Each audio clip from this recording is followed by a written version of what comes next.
هذا عبد الله القصيمي،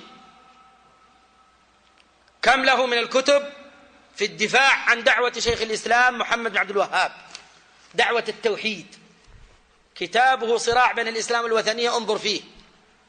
البروق النجدية في اكتساح الظلمات الدجوية، اقرأ فيه، واقرأ في هذه الكتب التي ألفها في نصرة دعوة التوحيد والدعوة السلفية، دعوة الشيخ محمد بن الوهاب.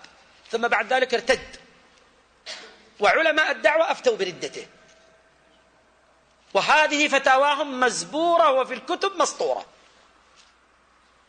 مؤلفات في الدفاع عن الدعوة السلفية، ثم ارتد. يا عباد الله، ما لكم لا تخافون على أنفسكم؟ يجب علينا جميعا أن نخاف على أنفسنا. فالإنسان إذا كان على حال مرضية فليسأل الله الثبات. هذه القاعدة: ربنا لا تزغ قلوبنا بعد إذ هديتنا. فالعبد قد يزيغ قلبه ولو بعد الهداية، فإن قلوب العباد كما أخبر رسول الله صلى الله عليه وسلم بين إصبعين من أصابع الرحمن يقلبها كيف يشاء.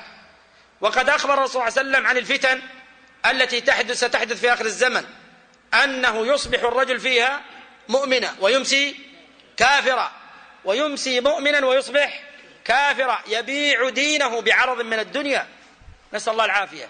فما لهؤلاء أولا يرتجفون عندما يسمعوا أن فلان كان مناصر للسنة ثم انحرف؟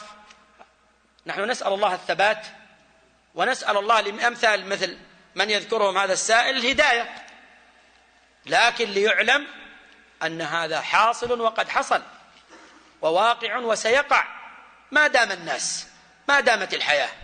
فلا ترعب ولا ترهب من هذا، واسأل الله الثبات والعافية.